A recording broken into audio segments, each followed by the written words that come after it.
Hello everyone, and welcome to the latest episode of Jobs in Focus for our local area, or as I like to call it, a Jobs Cast. As many people are aware, we're unable to currently hold our Jobs Fair series, so we've replaced it with a virtual opportunity to meet various different sectors that look to employ. And in the past, we've had webinars looking at the care sector, the retail sector, at the wider training sector, further education, and of course also a special webinar on the government's recently launched Kickstart scheme. So today, the Jobs in Focus episode is going to focus on construction. And I'm delighted and extremely grateful to have attending this Charles, Head of Sustainability at Willmott Dixon, Kate Ellis, Corporate Responsibility Manager for Kier Construction, and Neil Blight, Apprenticeship Manager for Taylor Wimpey. Thank you all for attending. So what we'll do is, if each of you are able to give an introduction by way of how individuals might look to get involved in the future if they're thinking about either a career in construction. I know there are many different roles in the construction sector, or even maybe thinking about retraining. It'd be great to hear from you about how someone can go about that and what sort of pathways are open for them. So Jo, can I hand over to you to start? Yeah, of course. Thank you, Chris. Thank you for having me. Yes, so as Chris said, there are many opportunities available for anyone, any walk of life, and any entry level into construction. But at Willmott Dixon, I was going to give you a flavour of the kind of things that we're doing in Bristol specifically, actually. So to give you a flavour, currently we're working with DWP, looking at sector-based work academies, actually on site. So working with different partners, such as Cognitive Paths, the Restore Trust, to basically give people of any walk of life, career changers, entry level, just tasters, to have trade and on-site experience, as well as CV writing. And where we are trying to promote the industry, we have a massive skills gap in the industry, so we're crying out for people. But what we find is, as a major contractor, we're a project manager, it can be quite difficult to get in the door.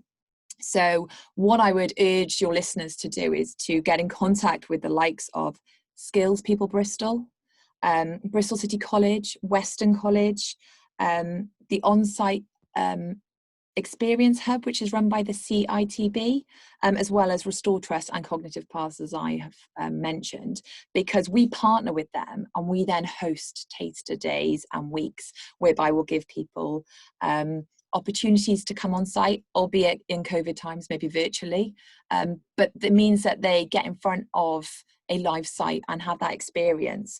But likewise, we are Willmott Dixon, but we represent the industry, and I'm sure Kate and Neil after me will reiterate that as an industry, we collaborate together because the industry is missing those skills.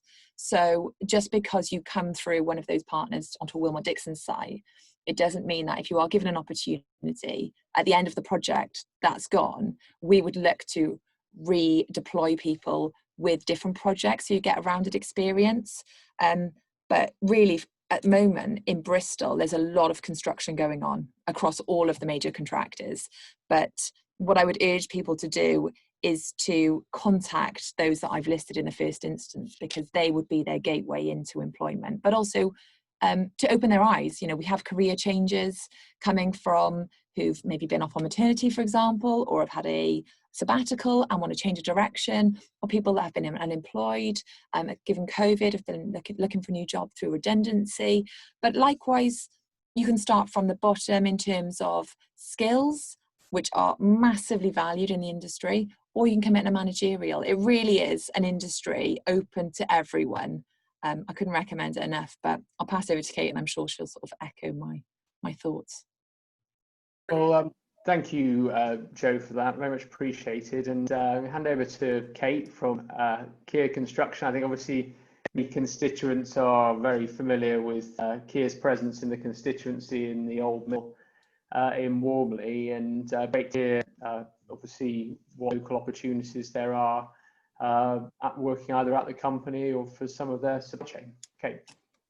Brilliant. Thanks, Chris. That's great. Yeah, so similar to Joe, I work for a building contractor who effectively we are a project management company.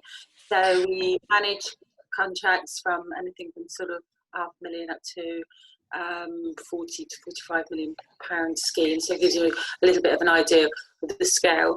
Now, I agree very much with what Joe has said. I'm not going to repeat some of those areas because we work with similar organisations to help provide opportunities for people to get tasters of careers in construction at all different levels on our sites. We, as project managers, we don't directly employ, and I think it is important people understand that side of it. Our subcontractor trade, our skilled people that actually deliver the operations on site. So that can be anything from bricklaying, carpentry, plastering, all of those key skills that actually deliver a building project. They underpin our industry, and we do have skill shortages in these areas.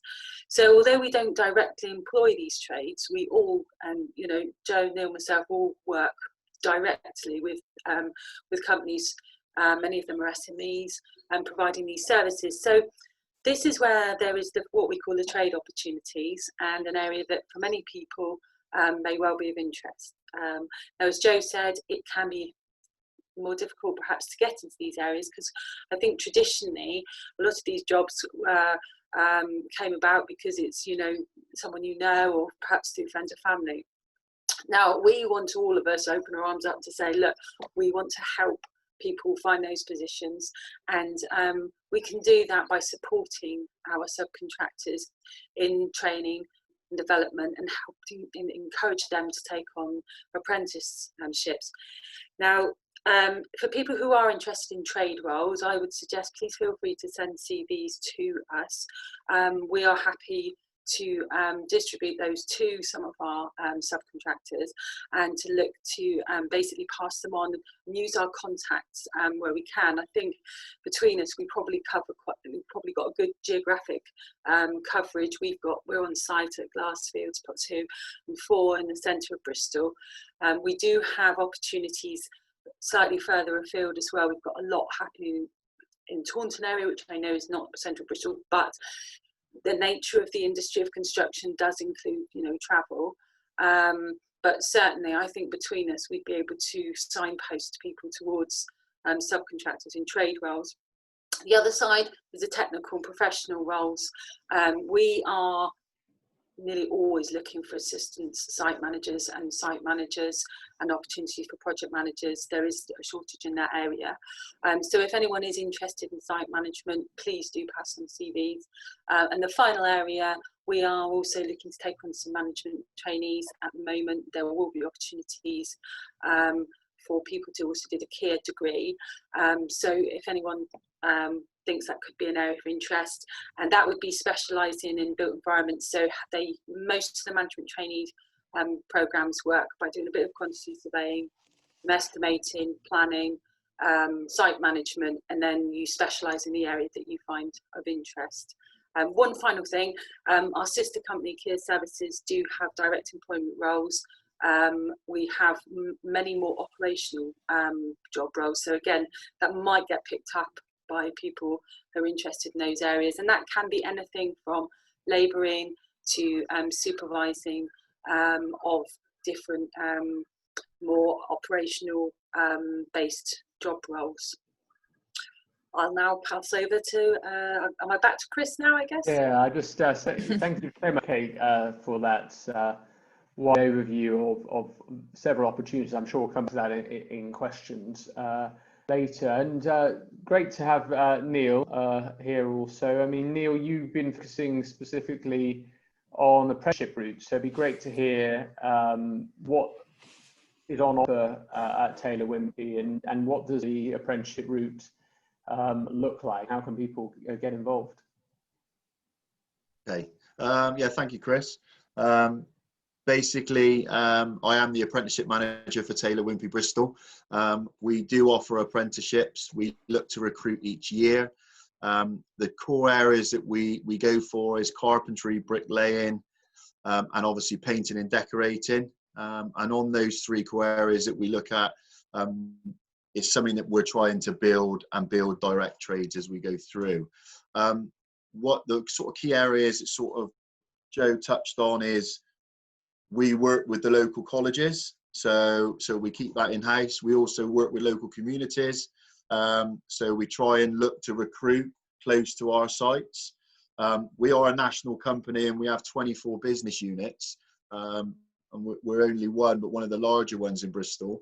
But we have currently 11 live sites running, and 3 of those sites I would probably say are within the area for you guys, which would be Filton, Emerson's Green and Keynsham.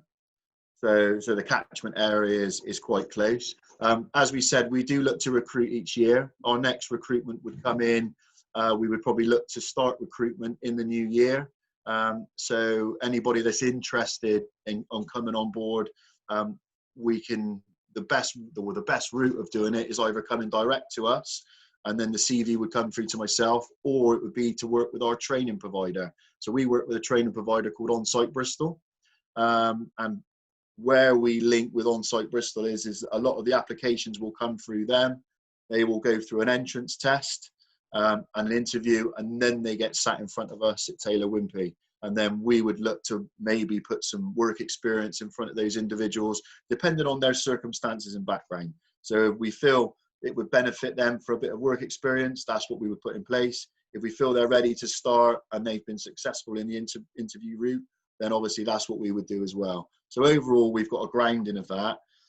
What we work on is we have what we call training academies. So when we bring new apprentices on board, we have designated sites where we have designated plots that they will work on and they will build. So they get a really good insight of what's required in building a home, which we feel is really important.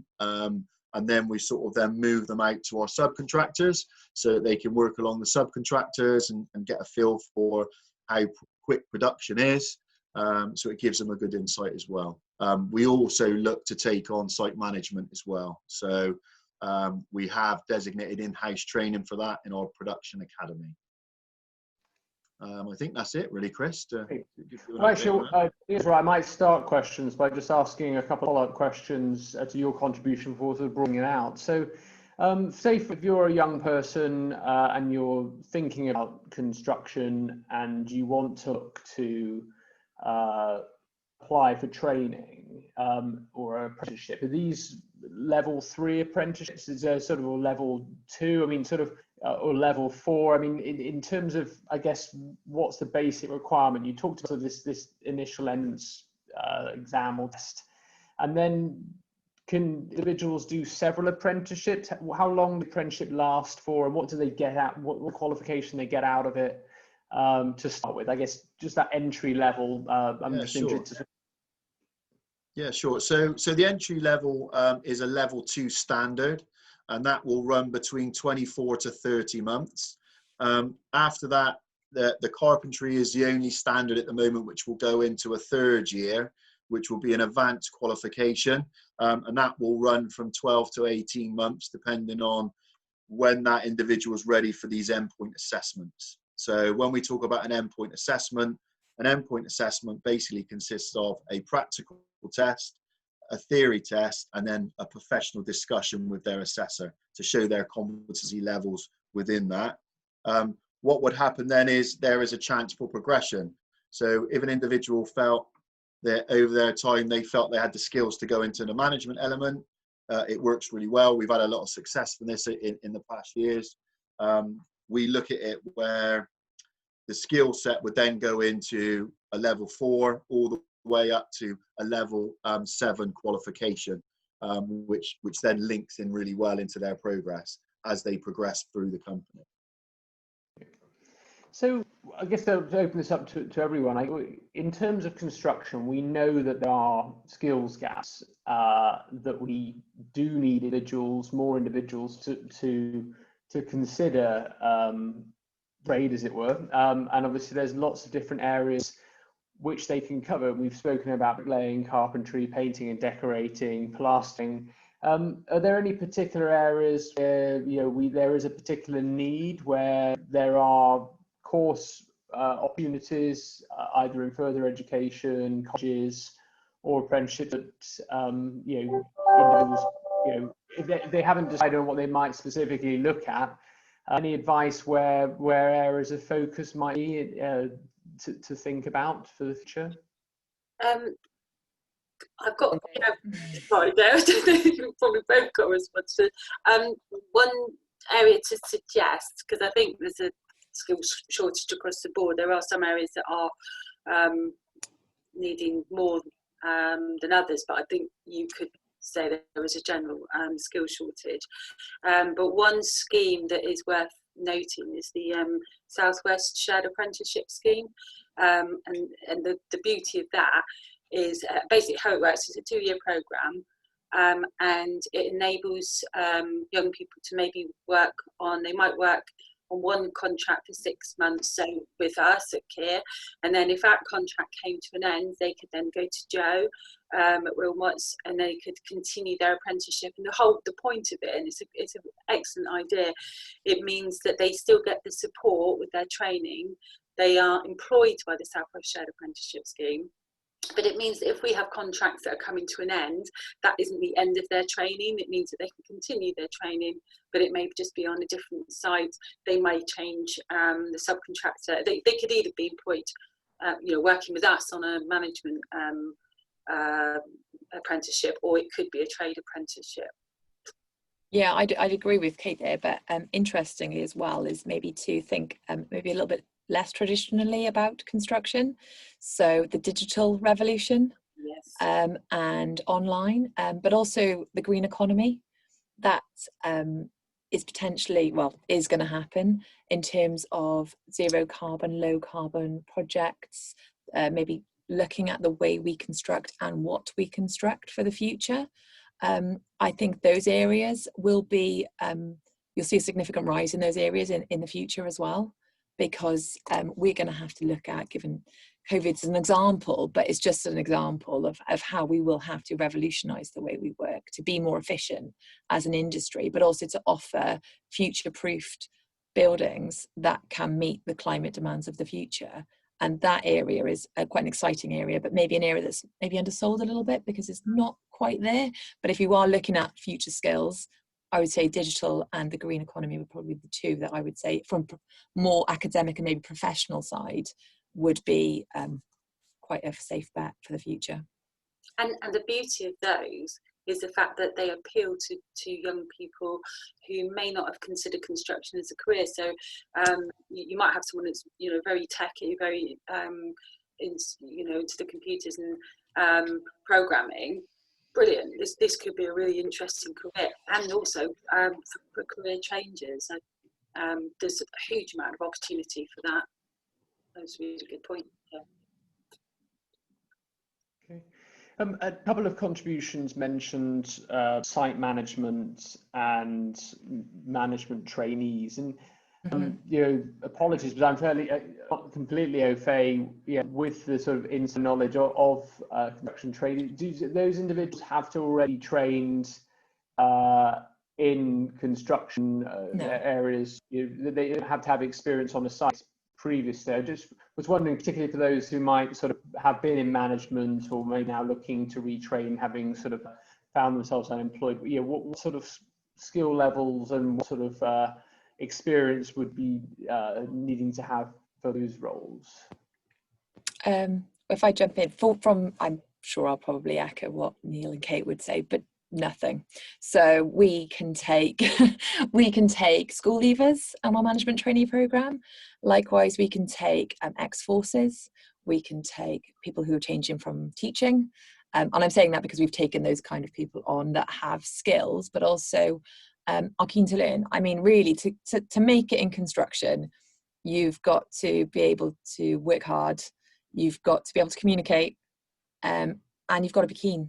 And honestly, if you have those three things, the rest comes through training and support from either the major contractor, whether it be Taylor Wimpey, Kier, myself, and Willmott Dixon, or whether it be our partners.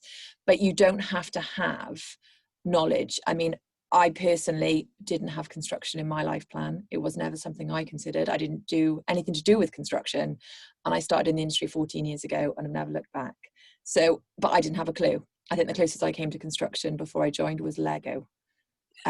So it is really an industry that is open for anybody. And I'm sure Kate and Neil would recommend it. You don't have to have that construction knowledge. Lego's enough. Yeah. Well, maybe if I could ask Kate, Neil, how did you get into your roles where you are now? If you don't mind sharing it. I mean, sort of your personal experience by of encouragement to others watching this. The same as Joe. Lego was my level of technical ability. I came into it ironically, and I think this is so poignant at the moment. I was in hospitality, so for so many people who at the moment are struggling in that industry, don't rule out construction. The synergy is the camaraderie, the hard working ethos that goes across the board, and the collaboration. It's a fabulous industry. It's interesting, it's fast paced, and there is something for all abilities, and I think that's what I love about it. So yeah. So that's great. So I'm slightly, I did come through a trade background to come into this, but where we sort of came into the training element side of it was something that I always had a niche for is something where you need to learn trades to get yourself and give yourself the skills to progress within the industry, because it's so important. But just backing up what Joe and Kate obviously said, which is the key on this, is it is a family that you're working for. You work as a team, and the key elements of if you're in any management team or whether you're in any sort of gang on site is all about working together to get obviously the production finished and on time. So anything like that, if you're good at working in a team and you're more than prepared to get things done, that's something where I would say the industry is right for you.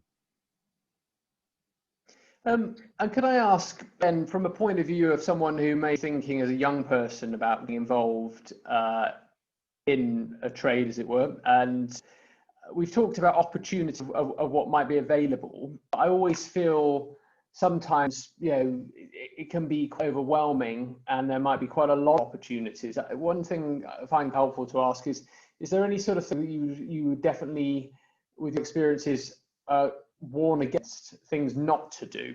I mean, there obviously, and also perhaps what's the difference between maybe taking a job working for a major constructor as opposed to maybe, finding a smaller business and starting up with them, on much smaller projects? Would you sort of, contrast the experience? And obviously people look for flexibilities all the time, but I just didn't know whether you could recommend any advice for those starting out, really. I think the key is work experience, because I always say this to all the people that we provide work experience for.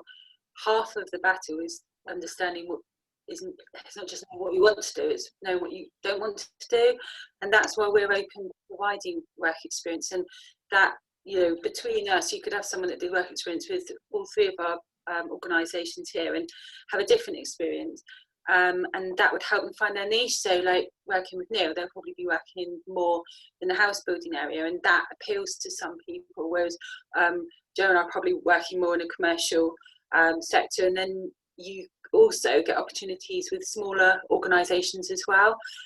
So I think if you can get work experience, and I know all of us are keen to offer that, we're doing a lot of virtual work experience at the moment to get around COVID. That's why I was late, because I was getting back from my T-levels students, but it's essential. So that would be my recommendation, is try these areas, and the industry are open to that. Yeah, I'd sort of echo that as well, and say the colleges, Neil touched on it and echoed my points really. We work very closely with a lot of colleges and educational partnerships. But likewise, if you aren't comfortable doing that and you see a construction site in the centre of Bristol, you see a construction site in Keynsham, don't be frightened to go and ask the gate person to drop your CV in and say, is there any chance you could pass this on to the management?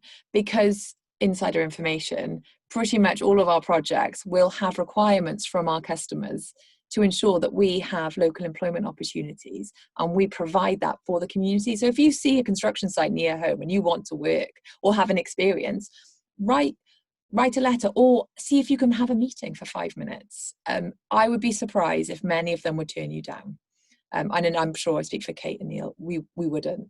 We'd be like, yeah, of course you can. It shows tenacity, it shows initiative, skills that without even meeting you would tell us something about your character, which is probably why you do well in construction. So don't be frightened that you have to go through an official channel either. There's nothing wrong with dropping a CV and a covering letter or just having a cup of tea to say, I'm really interested. Is there any chance I could come in for an afternoon? But don't walk onto our sites without going through security first. Excellent. Okay, that's really helpful.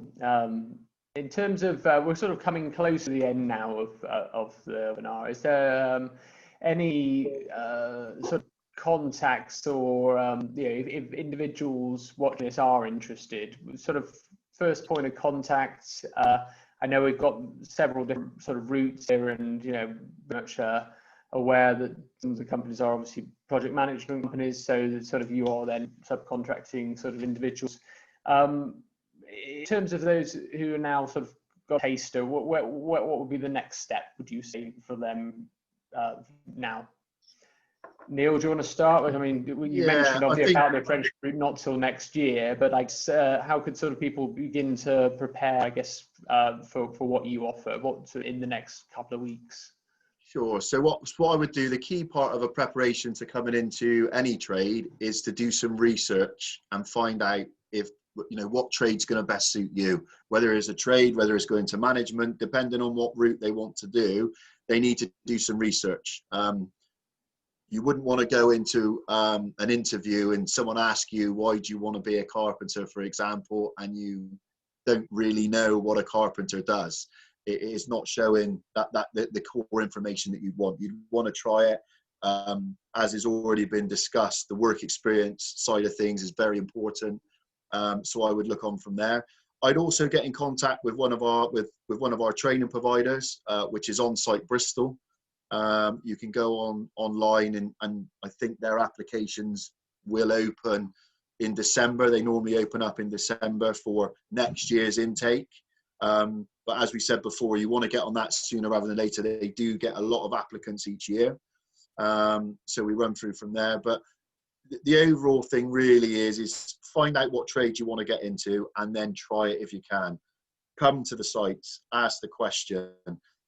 Obviously, it is important, health and safety, so we need to make sure that you can't just walk on. But we have designated areas where you would be able to ask that question or look at our business unit number and obviously ask to speak to myself.